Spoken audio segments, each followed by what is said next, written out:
வழியில சந்திச்ச ரொம்ப நல்லா பாடினா. நல்லதை கண்டாதான் நமக்கு பொறுக்காத. பிடிச்சு போட்ட எப்படி பிரமாதம்.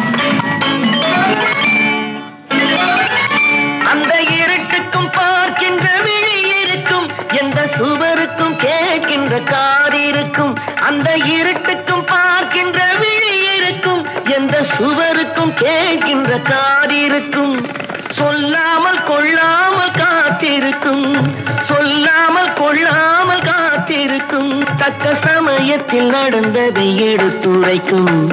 ஏமாற்றாதே ஏமா